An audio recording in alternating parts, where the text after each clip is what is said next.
राधे राधे मित्रों, मैं किशन कुमार और आप देख रहे हैं किशन कुमार यूट्यूब। आज हम लोग न्यू एनसीईआरटी को कोई नहीं देख रहा है, सारे जो हैं ओल्ड एनसीईआरटी के पीछे भागे जा रहे हैं। लेकिन जब सीबीएसई ने अपने आप को बदलने की कोशिश की है तो हम टीचर्स को भी अपने आप को बदलने की कोशिश करनी चाहिए, अपने स्टूडेंट्स को बदलने की कोशिश करनी चाहिए।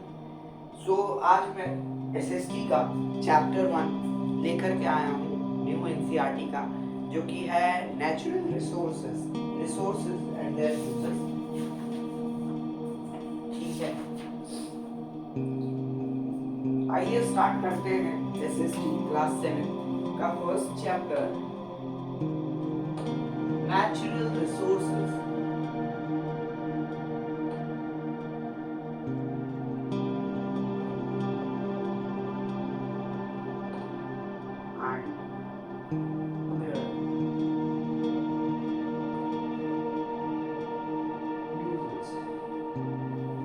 देखिए, पहले मेरा मानना है कि आपको कोई भी चैप्टर, स्पेशली जब कोई थ्योरी चैप्टर है, एसएसटी का कोई चैप्टर है, कोई मेरे सब्जेक्ट का चैप्टर है, तो आपको ऐसे ही पढ़ना चाहिए कि पहले आपको टाइटल समझना है।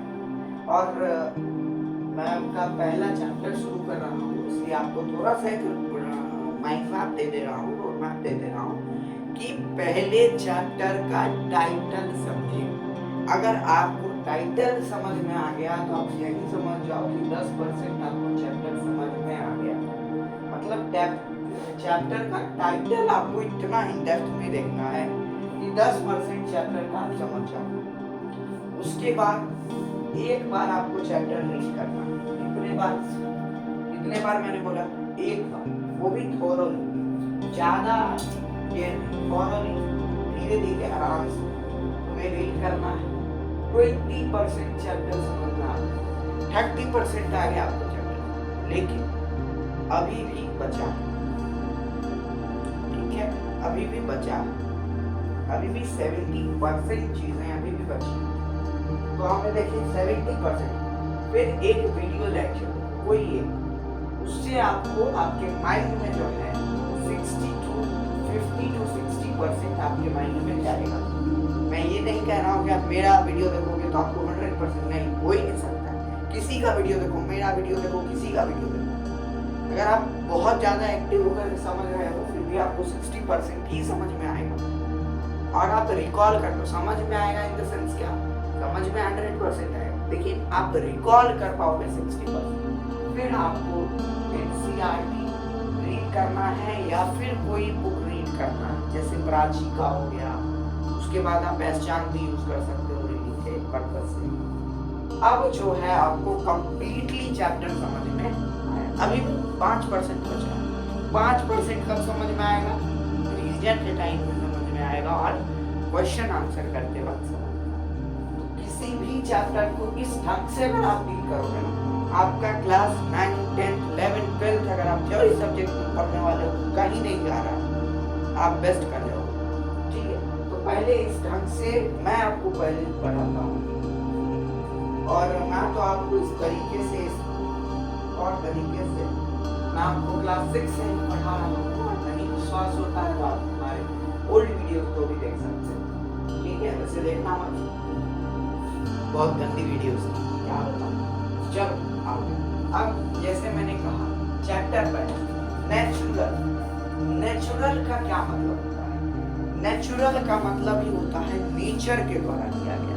क्या मतलब होता है बाबू लोग? नेचर के द्वारा दिया गया। ठीक है बाबू लोग, नेचर के द्वारा दिया गया। रिसोर्सेज, अब इसको ध्यान से पढ़ो। री प्लस सोर्सेज, यही चैप्टर है, री प्लस सोर्सेज। ठीक है बाबू लोग, समझ में आया इतना सबको? रिसोर्सेज चमका के लिए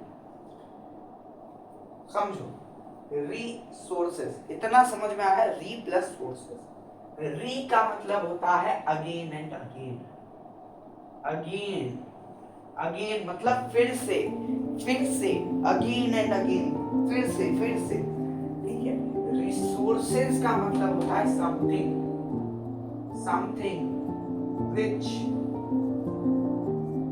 fulfill our needs। ऐसा जो कोई भी चीज जो कि मेरे नीड्स को फुलफिल कर रहा है वो सोर्सेस कहलाएगा, और जो बार बार उस चीज को फुलफिल कर रहा है वो रिसोर्सेस कहलाएगा। जैसे फॉर एग्जाम्पल ये टेप, ठीक है, ये टेप है, ठीक, ये एक टेप है, रिफ्लेक्टिव टेप है, ये टेप है। तो ये बताओ ये मेरे लिए सोर्स है कि नहीं? बिल्कुल है, बिल्कुल ये सोर्स है। जब भी मैं कॉपी में, बुक्स में कवर लगाता हूँ तो इस टेप का यूज कर सकता हूँ, क्या है, सोर्स है। और इसको क्या मैं बार बार यूज कर सकता हूँ? बिल्कुल कर सकता हूँ। ऐसा थोड़े है कि एक ही कॉपी में लगाऊंगा और खत्म हो जाएगा, एक ही बार लगाऊंगा और खत्म हो जाएगा, नहीं, मैं बार बार उसको यूज कर सकता हूँ ना। ये खत्म हुआ तो दूसरा भी मार्केट से ला सकता हूँ, है ना। ये चेयर मेरे साइड में एक चेयर रखा हुआ, आपको दिख नहीं रहा होगा, वो चेयर, उस चेयर पे जब मैं बैठता हूँ तो वो क्या है, मेरे लिए सोर्स है, मेरे नीड्स को फुलफिल करता है ना। और वो बार बार मैं उस पर बैठ उठ सकता हूँ, ऐसा तो है नहीं कि एक बार बैठूंगा और टूट जाएगा। टूट भी जाएगा तो मैं मार्केट से दूसरा ला सकता हूँ। वो क्या है, बार बार जब मेरी नीड्स को कोई चीज फुलफिल करता है तो वो रिसोर्सेज कहलाता है। क्या कहलाता है? रिसोर्सेज कहलाता है। अब बताओ, आप स्कूल में जाते हो, वहां बेंचेस होते हैं, आप बेंचेस पे बैठते हो तो वो आपका रिसोर्स है, बिल्कुल। लेकिन आप मान लो 8B में हो तो क्या वही सेम बेंच 8A का रिसोर्स है? नहीं है, क्योंकि वो उसका यूज ही नहीं करता है। छोड़ो उस चीज को, छोड़ो। आप क्लास में बैठते हो, बेंच है आपके पास, आप बैठते हो, वो आपका रिसोर्स। क्या आपको जो पढ़ाने आते हैं टीचर वो भी उसी बेंच का यूज करते हैं? नहीं, वो तो पोडियम का यूज करते हैं, अलग चीजों का यूज करते हैं, ठीक है। तो उनके लिए रिसोर्स नहीं। ये क्या है, ये मैंने अभी आपको क्या समझाने की कोशिश की कि हर एक पर्सन का अलग अलग रिसोर्सेज हो सकता है। मेरा ये बॉटल अगर मेरा रिसोर्स है तो ये रिसोर्स आपका भी हो सकता है, लेकिन जो बहुत छोटा बच्चा है उसका ये रिसोर्स नहीं हो सकता है। क्यों? क्योंकि बहुत बड़ा बॉटल है, उससे बड़ा तो बॉटल हो जाए तो वो उसका रिसोर्स नहीं हो सकता है। तो हर एक लोगों का अलग अलग रिसोर्स हो सकता है, ठीक है। ऐसा नहीं है कि हर एक आदमी का एक ही रिसोर्स। मेरा रिसोर्स है पेट्रोलियम, क्योंकि मैं बाइक से चलता हूँ। जो साइकिल से चलता है, क्या उसका रिसोर्स पेट्रोलियम है? नहीं, क्योंकि पेट्रोलियम वो यूज ही नहीं करता है, उसके नीड्स को वो फुलफिल ही नहीं करता है, तो उसके लिए रिसोर्स है ही नहीं पेट्रोलियम। Isn't it? है कि नहीं है? Are you getting all my points? Are you all getting? चमक गया बाबू लोग? अब आगे इस चैप्टर में हम लोग क्या समझेंगे? नेचुरल रिसोर्स के बारे में। ऐसा रिसोर्स जो कि नेचुरल है, मतलब कुछ ऐसा भी रिसोर्स होता होगा जो आर्टिफिशियल है, जो मेड है, ऐसे हमें सोचना। एसएसटी में सोचने का ही खेल है, बात बाकी और कुछ है ही नहीं। SST is the easiest language of your world. SST is the easiest subject of your world. I was saying that it is a language, but no. SST does not have any specific language. SST is a subject. SST is a, what to say? SST is a, yes, SST is also a resource for us. SST help us to learn about past and to implement it to our present. So SST is also a resource. Okay, now let it go. Now in this chapter हम लोग क्या देखेंगे कि natural resources क्या होते हैं, what actually the natural resources are. According to this title, natural resources, this clarifies that if there is a natural resource, then also there will be a artificial resource, isn't it? Are you getting all my points? And their uses. Means we will understand the resources which are found in nature and also which are not found in nature. So please comment down some of the resources, some of the name of your resources which are not found in nature, okay, which is man-made or artificial, and their uses. In this chapter we will understand about the natural resources and their uses. Now 10% of the chapter you understood. Isn't it? है कि नहीं? Are you all getting my point? अब आपका book कह रहा है कि many times, बहुत बार ऐसा होता है कि छोड़ो, आपके बुक पे अभी नहीं जाते, अभी मेरे दिमाग पे रहते हैं, ठीक है? आओ चीजें बिल्कुल एकदम संभल के यूज करना है इसको, ठीक है? क्लियर हो जाएगा आप लोगों को। मैं आपको विजुअलाइज करवाने की कोशिश करता हूं।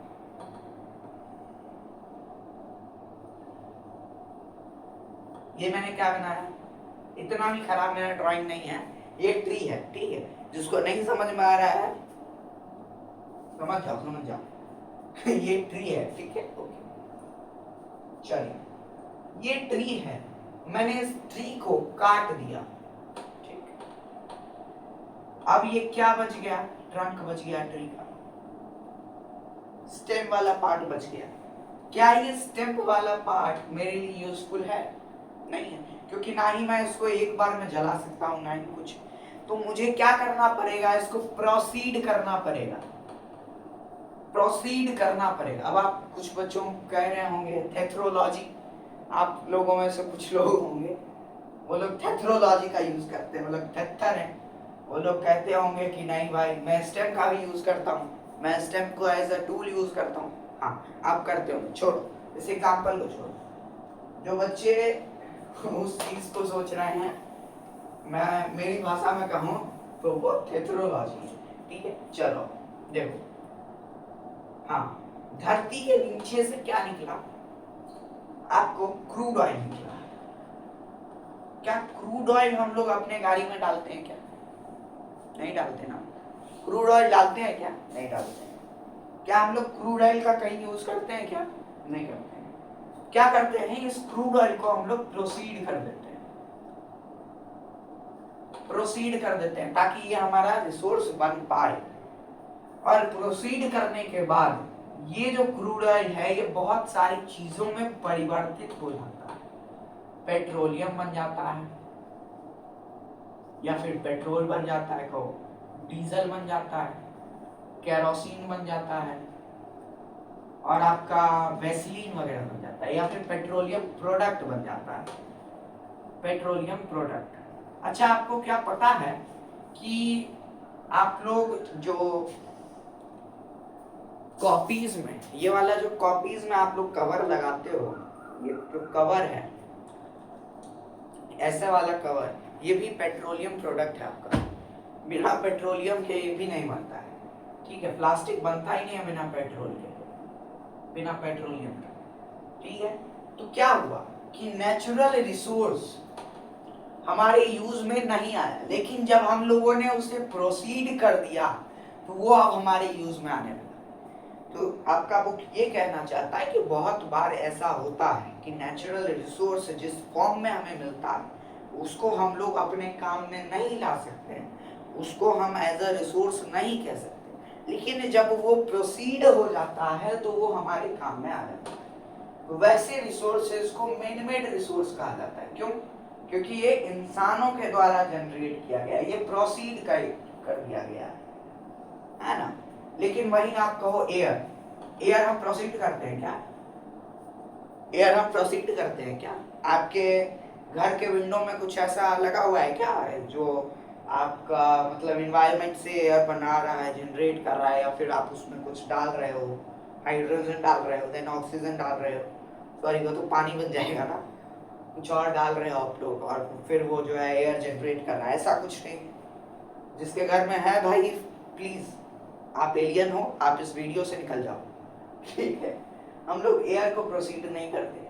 वाटर, क्या हम लोग वाटर को प्रोसीड करते हैं? नहीं करते हैं। सॉइल, क्या हम लोग सॉइल को प्रोसीड करते हैं? नहीं करते हैं। तो हम लोग इन सारी चीजों को प्रोसीड ही नहीं करते। ये जैसे नेचर से हमें मिलता है हम वैसे ही इनटेक कर लेते हैं, हम वैसे ही यूज कर लेते हैं। तो ये सारी चीजें भी हमारे लिए रिसोर्स है, लेकिन ये नेचुरल रिसोर्स। आप देखिए, अब मैं आपको कहां तक लाना चाहता था, आप वहां तक अब आ चुके हो, और आपके दिमाग में एक क्वेश्चन दौड़ रहा होगा, एक चीज दौड़ रहा होगा कि resources on the basis of their availability It is divided into two groups, natural resource and artificial or man-made resource. ठीक है, man-made resource और artificial resource. तो रिसोर्स जो है वो दो तरह का होता है, एक नेचुरल रिसोर्स जिसको हम लोग प्रोसीड नहीं करना पड़ता, हमें अपना मानवीय दिमाग नहीं लगाना पड़ता उस चीज में, वो नेचुरल रिसोर्स कहला गया। और मेन मेड रिसोर्स जिसमें हमें अपना दिमाग लगाना पड़ता है, जैसे कि क्रूड ऑयल, उसमें हमें अपना दिमाग लगाना पड़ता है, उसको प्रोसीड करना पड़ता है। वुड, हमें उसको प्रोसीड करना पड़ता है, तभी वो चेयर बनेगा, तभी वो टेबल बनेगा, है ना। तो वो मेन मेड हो गया। यहाँ तक क्लियर है? यहाँ तक क्लियर है? अब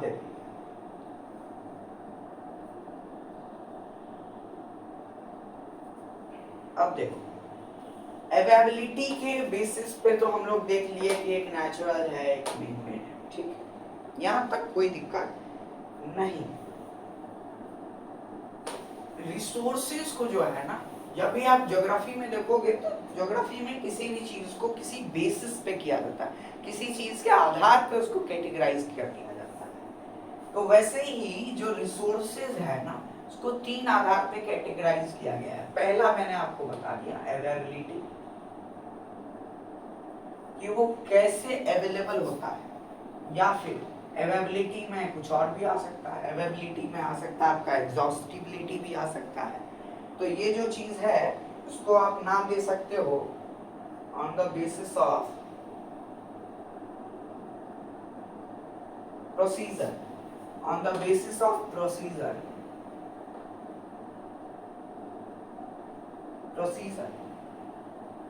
दूसरा on the basis of usability, कि कैसे यूज किया जाता है। कोई रिसोर्स होता है जिसको हम लोग मटेरियल बनाने में उपयोग करते हैं, जैसे कि गोल्ड हो गया, आयरन हो गया, इस सब चीज को एज अ रॉ मटेरियल हम लोग यूज करते हैं और इससे हम लोग कुछ बनाते हैं। कुछ रिसोर्सेज होता है जो कि हमारे लाइफ के लिए एसेंशियल होता है, जैसे एयर, वाटर, ठीक है, तो वो यूजेबिलिटी में आ जाता है। और तीसरा होता है एग्जॉस्टिबिलिटी,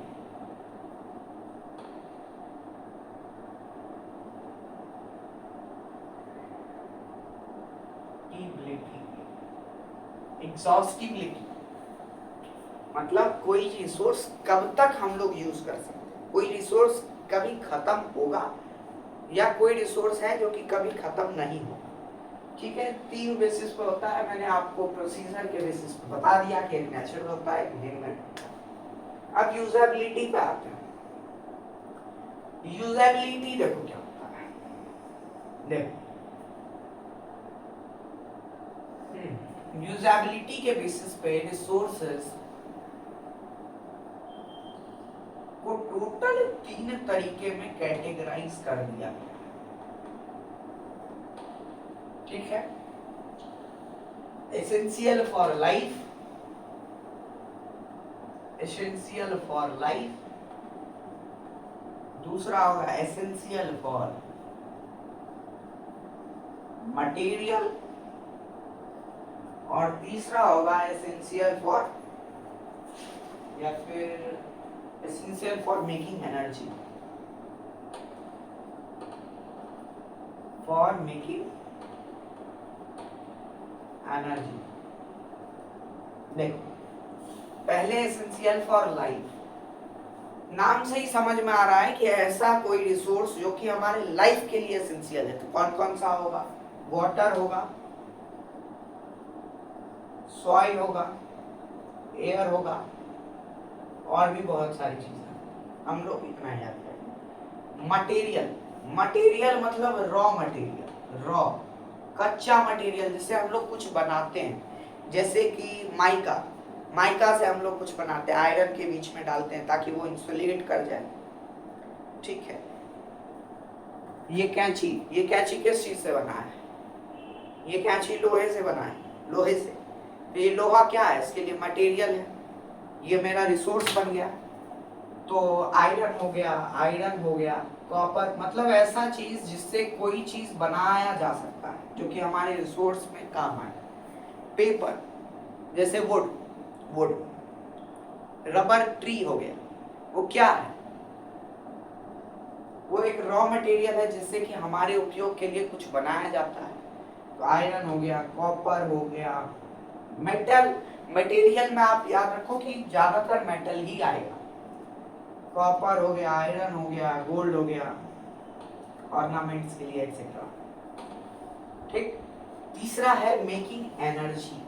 एनर्जी बनाने में हमको बहुत कुछ का उपयोग होता है, वाटर भी उपयोग होता है, सनलाइट भी उपयोग होता है कि नहीं? तो वो सारा क्या होगा? ऐसा रिसोर्स जो कि एनर्जी बनाने के उपयोग में आता है, वो एसेंशियल फॉर एनर्जी हो जाएगा। तो देखो 3 बेसिस पे काटे थे, जल्दी जल्दी रिवाइज करते हैं। रिसोर्सेज मतलब जो कि हमारे बार बार हमारे नीड्स को फुलफिल करें। उसके बाद रिसोर्सेज को 3 कैटेगरी 3 बेसिस पे बांटा गया है। Procedure, usability, exhaustibility. प्रोसीजर मतलब कोई चीज मैन-मेड है या नेचुरल थिंग है। यूजेबिलिटी मतलब उसको किस किस चीजों में यूज किया जाता है, जैसे कि लाइफ के लिए यूज किया जाता है, मटेरियल कुछ बनाने के लिए यूज किया जाता है, या फिर एनर्जी बनाने के लिए यूज किया जाता है। अब बात करते हैं एग्जॉस्टिबिलिटी का।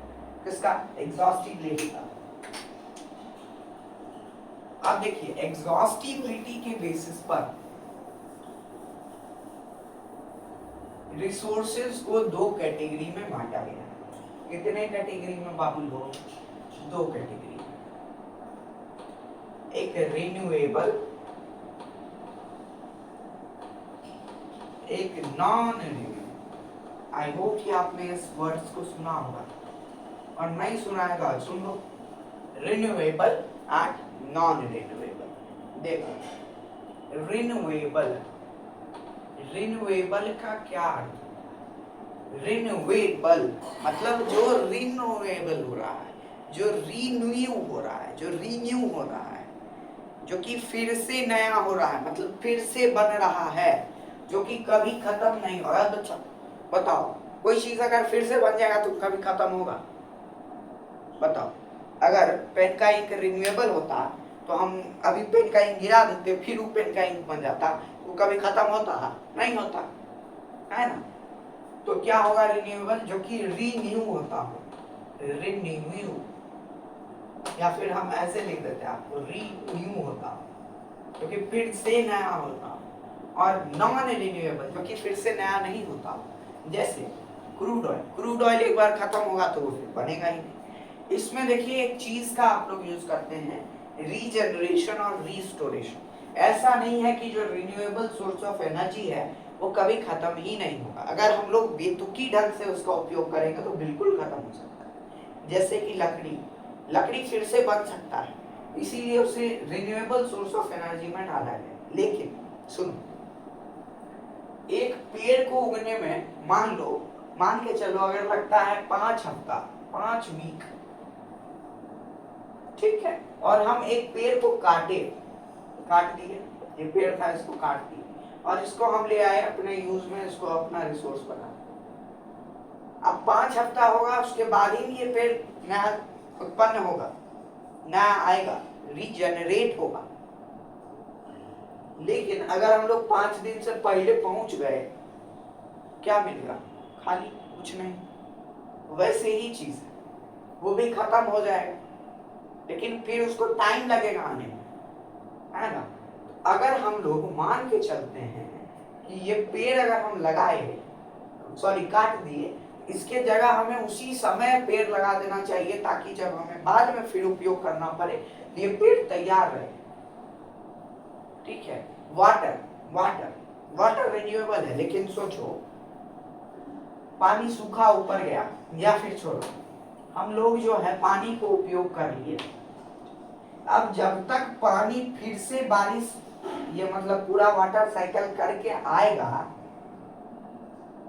अगर तब तक इसको टाइम लगेगा, कम से कम 2 हफ्ता का टाइम लगेगा। तब तक अगर हम पूरा पानी ही खत्म कर देंगे तो बताओ कि वाटर कभी खत्म हो सकता है? बिल्कुल हो सकता है। अगर हम लोग बेतुकी ढंग से बिना मतलब का उपयोग करते रहेंगे तो ये भी चीज कभी खत्म हो जाएगी। ठीक है। वैसे रिन्यूएबल सोर्स जल्दी खत्म नहीं होता है, इसको 2 टर्म में कहा जाता है। एक कहा जाता है रीजनरेशन, मतलब रीजनरेट हो गया, रीजेनरेट हो गया। और रीस्टोरेशन मतलब पहले से स्टोर था, खत्म हो गया, लेकिन फिर से अब स्टोर में आ गया। देखो जैसे पानी स्टोर होता है, पानी पहले स्टोर था, अब खत्म हो गया, लेकिन फिर से अब स्टोर हो गया, तो उस प्रोसेस को रीस्टोरेशन कहेंगे, जो कि रिन्यूएबल सोर्स ऑफ एनर्जी में आता है। और रीजेनरेशन मतलब एक प्लांट था, वो प्लांट कट गया, लेकिन फिर से जेनरेट हो गया, फिर से जेनरेट हो गया। मेरा उंगली कट गया, अब मान लो फिर से जनरेट जब हो जाएगा तो वो रीजेनरेशन कहलाएगा। क्या कहलाएगा? रीजेनरेशन कहलाएगा। यहाँ तक क्लियर है? यहाँ तक क्लियर है? यहाँ तक क्लियर है?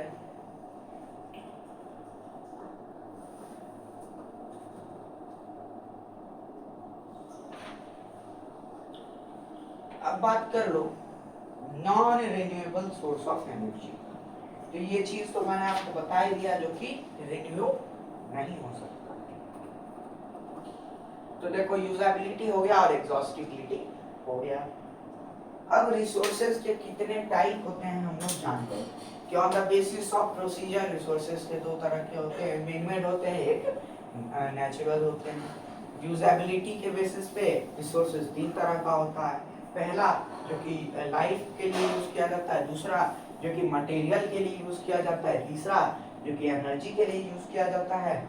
उसके बाद एग्जॉस्टिबिलिटी के बेसिस पे रिसोर्सेज के दो तरह के होते हैं, एक रिन्यूएबल, एक नॉन रिन्यूएबल। रिन्यूएबल में दो टर्म पढ़ना है, रीस्टोरेशन, रीजेनरेशन। हो गया। इसीलिए मैं कहता हूँ एसएसटी पढ़ो, क्योंकि एसएसटी आपको जीना सिखाती है। एसएसटी आपको सोशल चीजों को बताना सिखाती है, कैसे एसएसटी आपको मतलब कैसे आपको रहना, कैसे रहना चाहिए, अच्छा इंसान बनाती है आपको SST. Distribution of natural resources. देखो अच्छा बताओ तुम लोग, ये इंडिया है,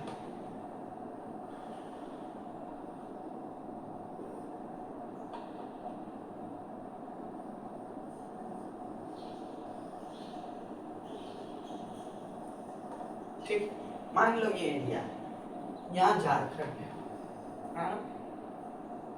यहाँ झारखंड का एक इलाका है, उसका क्या नाम है देखो,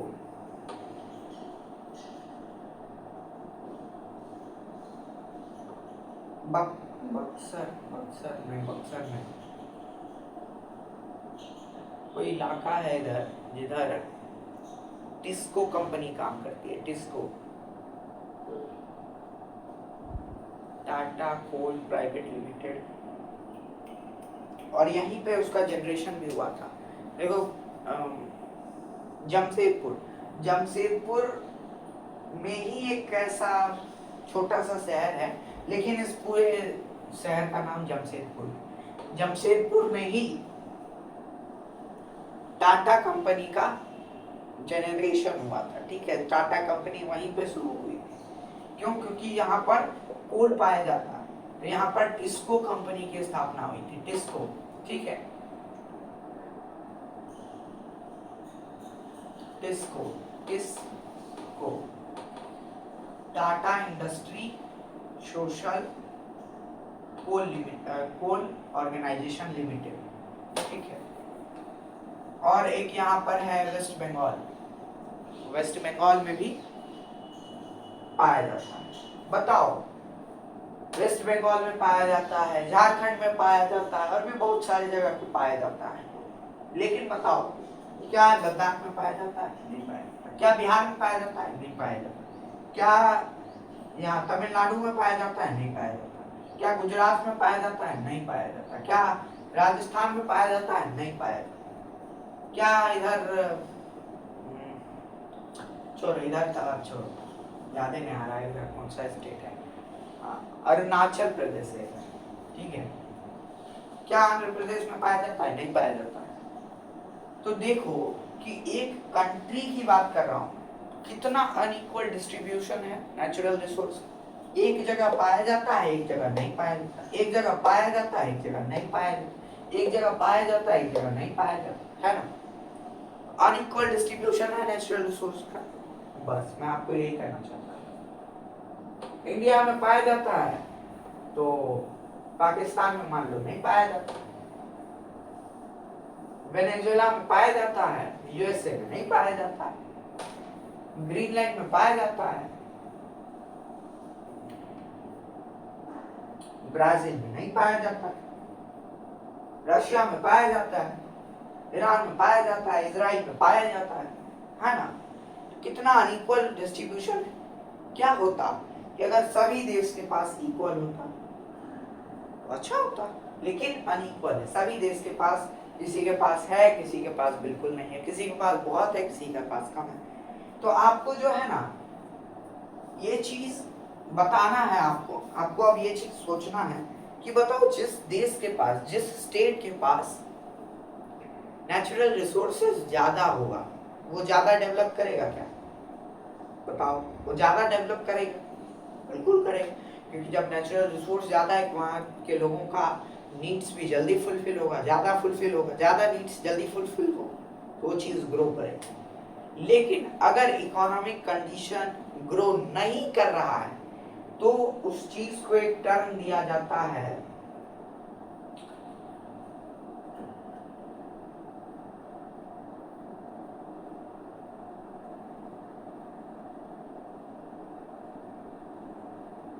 चीज को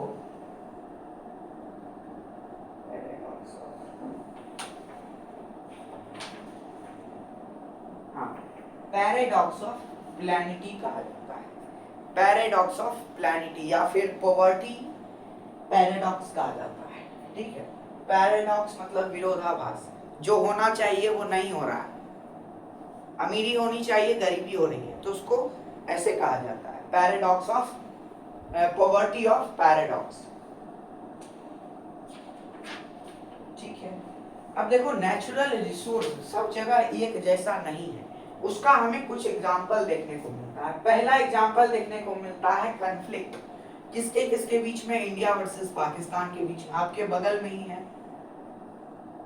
क्या, किस चीज को लेकर के? इंडस रिवर को लेकर के। इंडस रिवर इंडिया में है, पाकिस्तान में नहीं। आज अगर इंडिया अगर डैम बना दे इंडस के ऊपर, पाकिस्तान भूखा मर जाएगा, भूखा और सूखा दोनों मर जाएगा। दूसरा चीज, दूसरा आप कॉन्फ्लिक्ट देखो, हमारे ही देश में है वो जो दूसरा कॉन्फ्लिक्ट है, वो पंजाब वर्सेस हरियाणा का है। ये भी रिवर को ही लेकर लड़ रहे हैं, और उस रिवर का नाम है आपका सतलज यमुना रिवर। सतलज यमुना कैनाल को लेकर के लड़ रहे हैं। तीसरा कॉन्फ्लिक्ट का बात करें उसमें बहुत सारा है, तमिलनाडु है वर्सेस केरला है, वर्सेस कर्नाटका है, वर्सेस पुडुचेरी है। ये सभी लड़ रहे हैं किसके लिए? कावेरी रिवर के लिए। क्यों? क्योंकि unequal distribution of natural resource है हमारे देश में ही, हमारे पूरे वर्ल्ड में ही अनइक्वल डिस्ट्रीब्यूशन होता है नेचुरल रिसोर्सेज का। Sorry for the inconvenience caused because of this my messy writing, but I request you all to don't see my writing, see my knowledge please, and do like, subscribe and share my channel. Okay, now let's proceed.